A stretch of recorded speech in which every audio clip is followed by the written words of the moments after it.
Hello everyone, my name is Amber and welcome to my channel. This is Fundie Freed.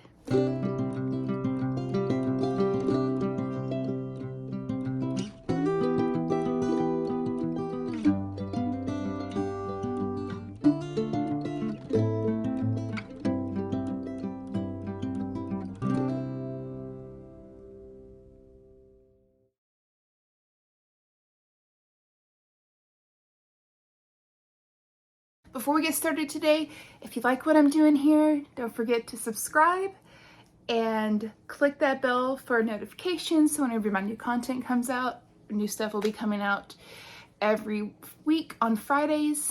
And this week we are going to be starting my personal journey through deacons. Follow me on Instagram, TikTok, Facebook, of course, here on YouTube. So let's start at the very beginning, right? That's usually where people start. Makes me think of Tale of Two Cities. It was the best of times, it was the worst of times. Probably the best sentence to describe my life. It was the best of times and it was the worst of times. Now, we'll be very transparent up front. I have dissociative amnesia from CPTSD, and so there are a lot of things I don't remember. So the stuff that I am recalling, I will let you know either if I actually personally remember or if it's something that my mom has kind of helped me fill in the gaps. My mom is currently in her own deconstruction phase and finally left her abuser after 32 years, and I'm like so proud of her. My parents met back in 1984, I believe was the year, 84. And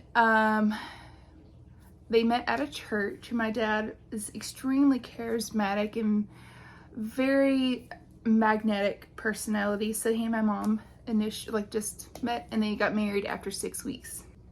Within the first month, they had already started running. My dad was notorious for writing bad checks and committing fraud.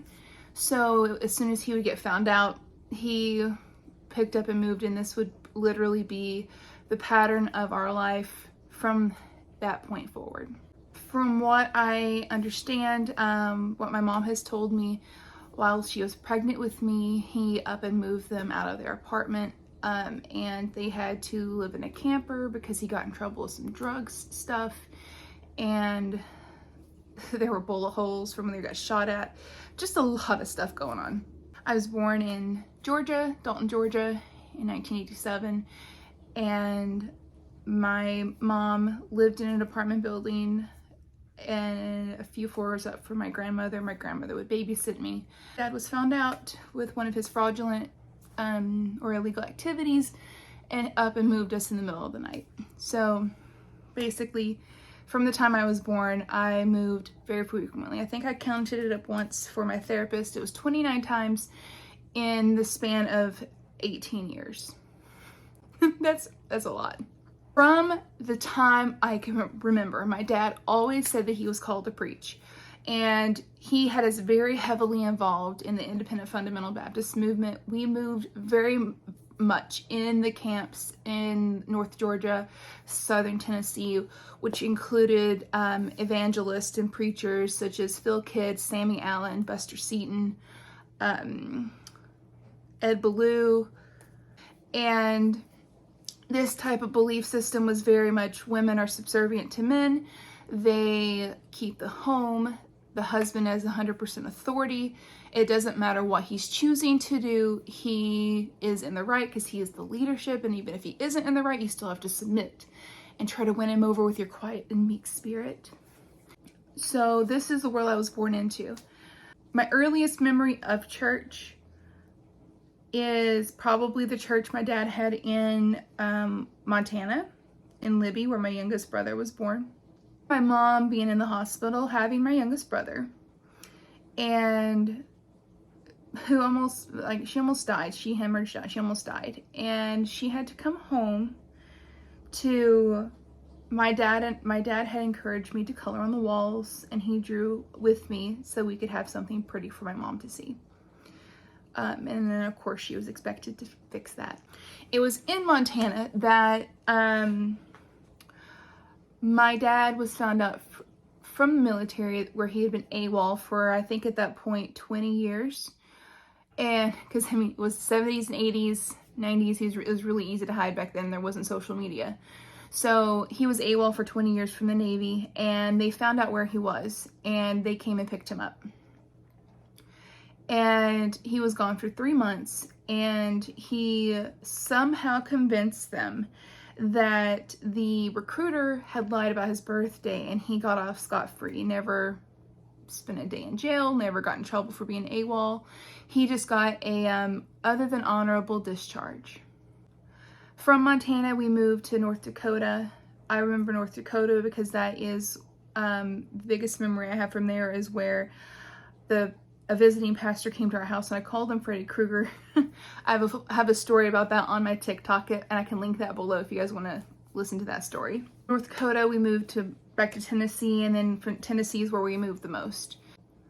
My earliest years, I don't remember a lot of, to be honest. I remember being a victim of CM, and I remember only bits and pieces of that. I don't remember everything.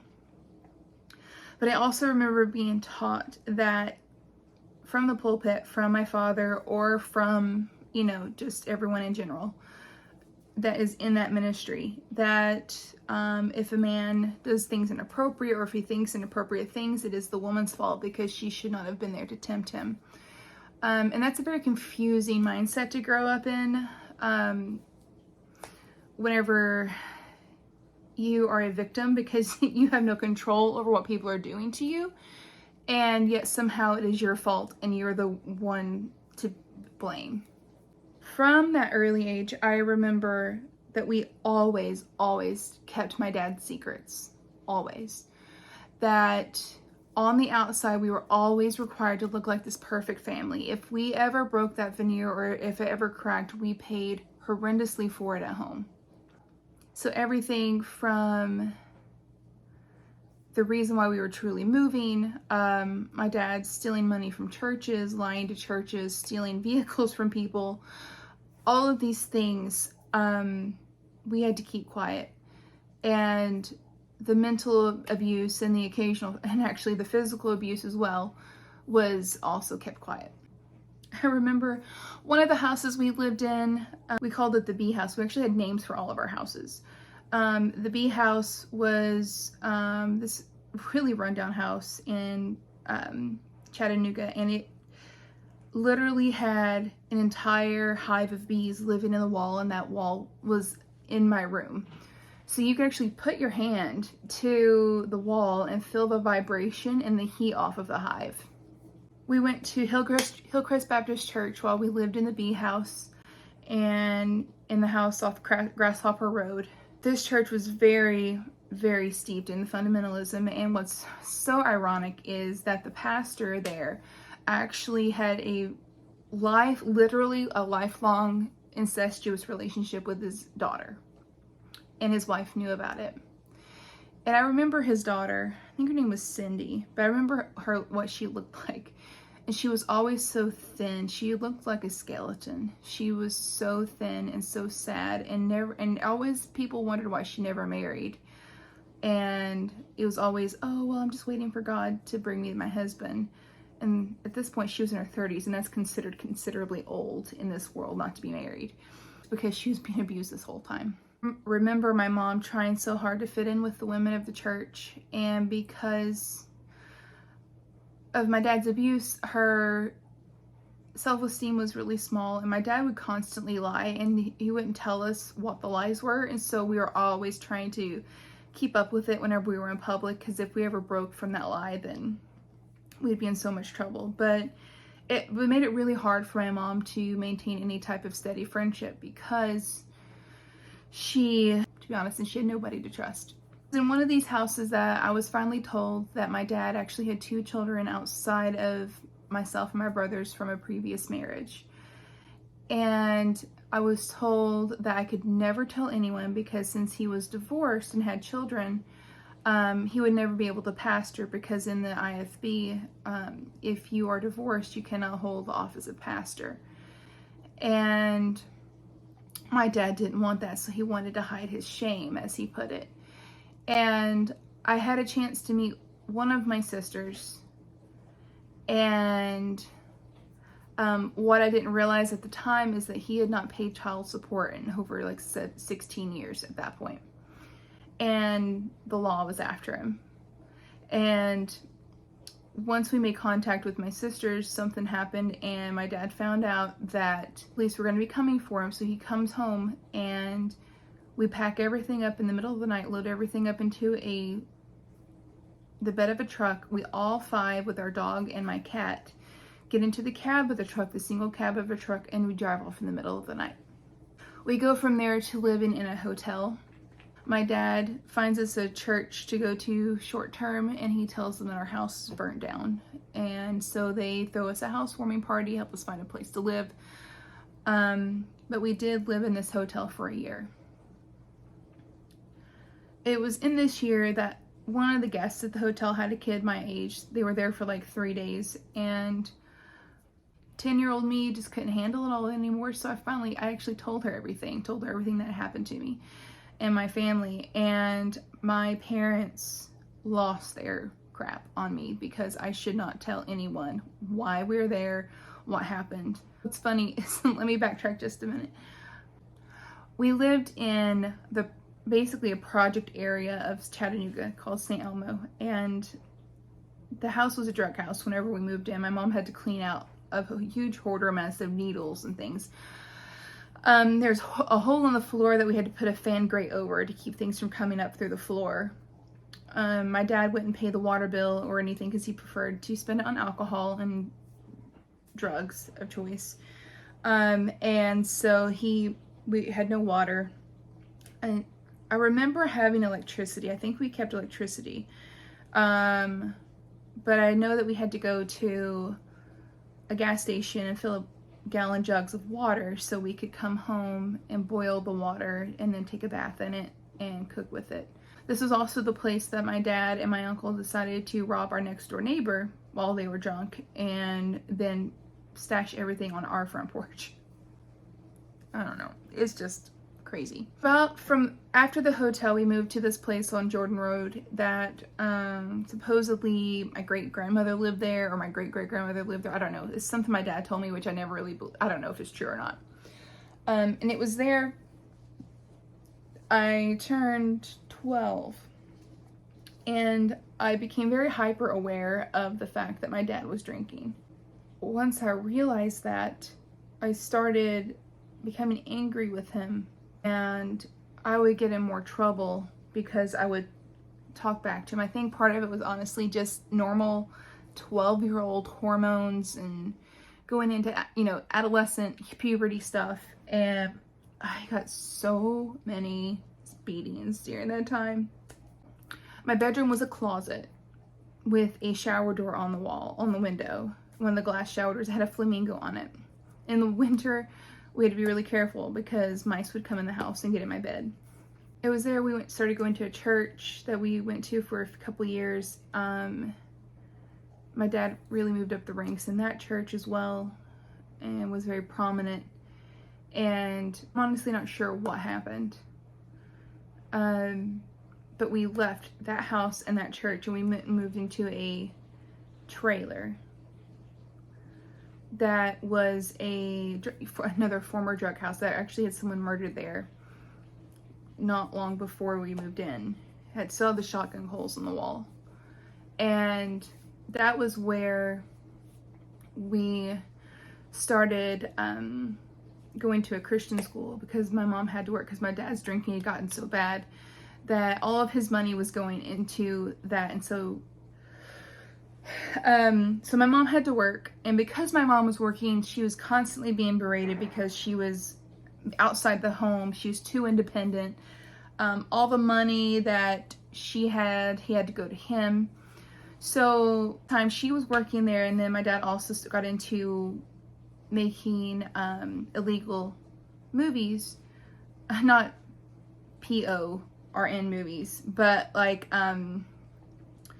he would take like Disney movies that were like out of no longer being sold, and he would make copies of them and sell them on eBay or in the flea market as brand new and make a huge profit off of it.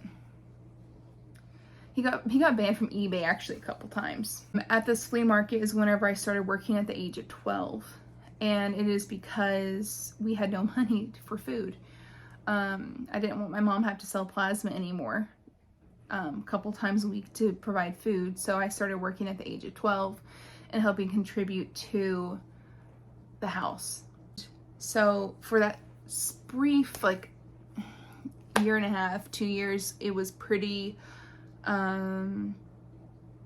liberating, I guess, in a way. Like, I could go back, I could wear pants, and things got a little bit more lenient with dress code and things. And then my dad got back into church, repented, and gave up alcohol. But I kept my job because he was such a horrible manager of money that we never had money. And we moved again, and this was the last place that we moved to before I moved out. During the last few years at home, during high school, I would get more verbal with standing up for my mom, try to protect her. I became a mediator between my parents. And I mean, I had been a mediator, you know, most of my life, but it really became prominent as I was older in high school. And this was when, probably the last time my dad ever hit me. He had come home drunk after being, like, he actually got locked up over a weekend. It was a whole thing. He came home drunk, and he had driven around with us drunk to Taekwondo. I mean, it's just a big mess. And he had said something to my mom that made me angry, and I nipped at him, and so he told me to get up off the couch, and I told him I wasn't going to. And so he dragged me off the couch and proceeded to beat me with his belt. So I went into my room. I mean, I had bruises everywhere, and I swore he would never do that again. So it was a week later, and I said something again to him and made him angry. And he pushed me to the ground again, stood over me with the belt, and I had the phone in my hand. And I told him, I was like, if you touch me, I will call the police. And the police scared him more than anyone, because the police could literally take him and keep him forever for all of the things he's done. And he looked at me, he was like, because of your rebellious spirit and your disobedience, I am not talking to you anymore. And he didn't. For at least a month. He did not acknowledge my presence, my existence. And only after that, whenever he did start talking to me, and he would continuously remind me of how rebellious I was and how I needed to get right with God, because I did not respect him or honor him. So what's funny about all of this is, or ironic, is I remember every single morning he would get up and read his Bible from the time my earliest memory of him. But he would go from reading his Bible to then living the way that he did and treating us the way he did and twisting scriptures so much that and putting on us so much that we had to be so performative. On top of that, we had also the outside stressors of just the religion in general with church and how we had to have a certain expectation of living at church, and so incredibly damaging. And I can tell you, even now, 15 years down the road, I still struggle very much with reading my Bible, and I very much struggle with hearing men in authority once they cross that line. Men in authority meaning pastors, once they cross that line and start really pushing things down people's throats, because I've seen the damage it's done in my own life trying to deconstruct from that, and I've seen the damage it's done in my family's life, not my current family unit, but my own growing up. And I've seen the damage it's done in other people's lives, that it's amazing that, honestly, that a lot of that we are still here. I will continue my story in another video, as I'll talk about after I, moving out, and then what happened after I moved out into my early years of marriage. I hope you enjoyed my ramblings. Hopefully it kind of made sense in some way. A lot of this is very therapeutic for me just to talk about, but if you like my content, of course, remember to like and subscribe and share the video, ring the bell for notifications. If you have a story you want to share, please follow the directions in the description box below, and I would love to get with you to share your story. Until next time, everyone has a story, so what is yours?